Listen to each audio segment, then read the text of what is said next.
No Império do Mali, tinha-se o costume dos tais griots. Quem eram os griots e quem são, né, que existem até hoje comuns na África? Eram os homens, vamos dizer, pessoas experientes da região, responsáveis por transmitir a cultura, transmitir as histórias, os costumes, as crenças, tudo isso oral. Vamos dizer, eram os sábios, onde eles sempre eram consultados, onde eles eram responsáveis por propagar a cultura, né?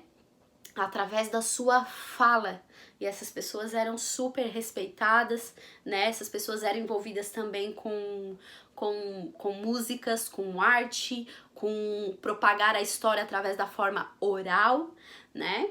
Tudo isso a respeito do Mali que nós temos anotado. O que acontece com o reino do Mali muito mais tarde? Ele é tomado por um reino aqui da região também, que era o reino de Songhai.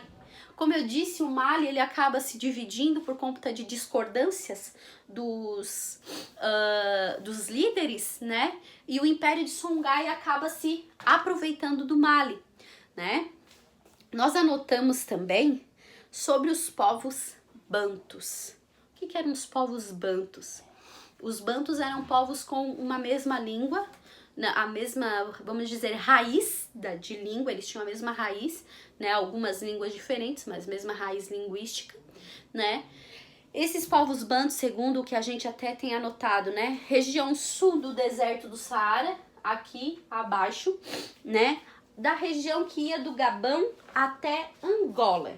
Deixa eu anotar aqui. Essa aqui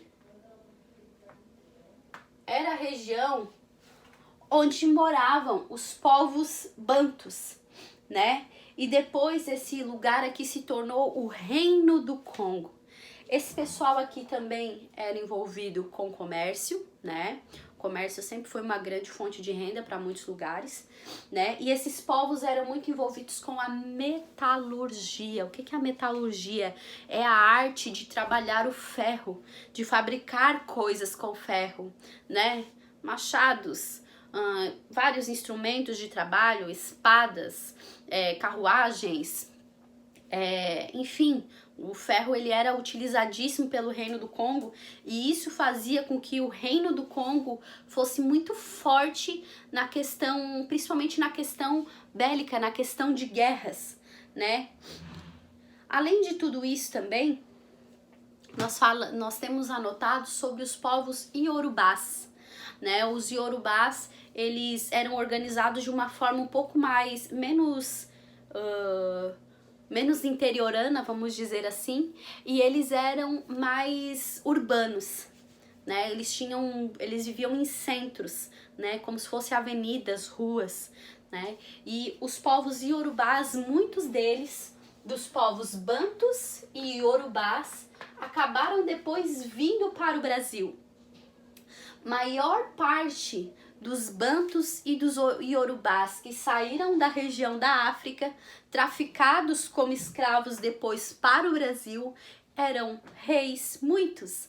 Eram reis, rainhas, princesas, sacerdotes, pessoas instruídas, né? Imagina, de repente, tu é um príncipe aqui, tu tem tudo aos teus pés e de repente tu vem pra cá como escravo, ser tratado como um zero, como eram tratados os escravos, né?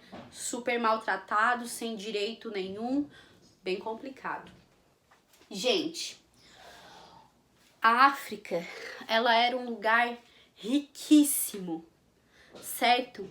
De uma forma muito rápida eu expliquei aqui um pouco sobre esses povos, certo? A África era um lugar riquíssimo, certo? Ela era rica em cultura, em línguas, né? Rica na questão religiosa, rica também em grana, muitas pedras preciosas, ouro, como eu disse, sal, que era uma coisa que valia muita grana antigamente. E aí a gente olha hoje, sempre a gente associa hoje a África com pobreza. Infelizmente. Por quê? A África, ela foi, vamos dizer assim, sugada. pelos europeus. O que que acontece? Assim como os europeus, quando vieram para a América, né, olhavam para os nativos na América com aquele olhar eurocêntrico. Vocês lembram o que é o eurocentrismo? Lembram que eurocentrismo é quando o europeu acha que é o centro do universo, que a sua cultura é melhor do que as outras. Quando ele, o europeu, olha para as outras culturas e diz assim, nossa, a tua cultura, isso aí nem é cultura, vocês são selvagens, porque era o que os europeus diziam dos nativos aqui da América, né? Dos maias, dos incas, dos astecas, de todos os povos da América, né? Eles tinham o olhar eurocêntrico e o olhar, como se diz, etnocêntrico também, quando eu acho que a minha etnia, o meu grupo, ele é superior aos outros. E que os outros grupos não têm nada de interessante, ou são selvagens, ou burros, ou ignorantes, mas o meu é superior, né? Então os europeus tinham muito essa visão dos outros povos. Assim como eles tinham essa visão de superioridade em relação à América, eles também tinham esse olhar de superioridade em relação à África. O que que aconteceu? Quanto mais os europeus começaram a navegar lá no século, começou lá por volta de 1300, algumas navegações, e estourou as grandes navegações no século XV, né? Século XIV, no século XV foi aonde eles viajaram muito mesmo, né? Quanto mais os portugueses viajavam para essas regiões aqui, e depois também franceses e outros europeus, chegavam nessas regiões, consideravam esses povos e suas culturas como inferiores, né? Escravizavam muitos deles, aproveitavam brigas tribais, né? Para usar aquela tribo perdedora muitas vezes e aproveitar a fragilidade dela e pegar o pessoal, embarcar no navio e levar como escravo. Chato isso, né? Então acontecia que os europeus eles fizeram muito isso na África. Com esse olhar de superioridade, escravizaram aqui o pessoal, levavam, né? Matavam. Sem se importar, muitas e muitas tribos sumiram do mapa porque foram assassinados pelos europeus aqui na África. E a África, que era aquele lugar riquíssimo, que tinha tudo para hoje ser uma grande potência por conta da sua riqueza, da riqueza que o país tinha, né? Eles foram muito roubados pelos europeus, né? Muito pisados. E aí o povo ficou sem nada. Acontece que até hoje muitos líderes governamentais da África, né, eles não dão atenção à população e a população vive numa questão de vida assim muito complicada, né? A África do Sul mesmo aqui, ó, cerca de 20 ou 30 anos atrás que eles conseguiram eleger um presidente negro, porque os brancos europeus não deixavam a população votar, a população negra votar. Só que a África é um continente de predominância de pessoas negras, né? Então, quer dizer, eles viviam uma situação bem complicada. A África, que era aquele continente que tinha tudo para dar certo, para ser super rico até hoje, como eles foram muito sugados pelos europeus, principalmente portugueses, né? Acabaram que empobreceram muito. Isso é uma situação bem chata. Tem um relato de um congolês, né? Que ele escreveu durante a chegada dos europeus. O que aconteceu? O Congo, né, que era esse reino aqui, certo? O rei do Congo, o imperador, quer dizer, do Congo, o que ele pensou? Tô vendo que os europeus estão sempre por aqui, os portugueses, e eles podem fazer muitas trocas comerciais comigo. O que eu vou fazer?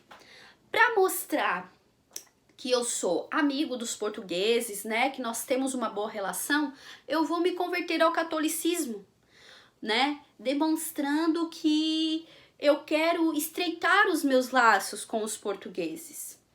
Aí o imperador se converteu ao catolicismo, começou a pregar o catolicismo para todo o seu império. Até aí não tem problema nenhum, não tinha problema nenhum. Só que os portugueses foram se tornando cada vez mais presentes, mais metidos dentro da administração, dentro da cultura, dentro da vida do pessoal aqui do Império do Congo, né, aqui no continente africano. E tem um relato que diz assim: primeiro foram algumas visitas e quando nós nos demos conta, todos tinham sido dizimados.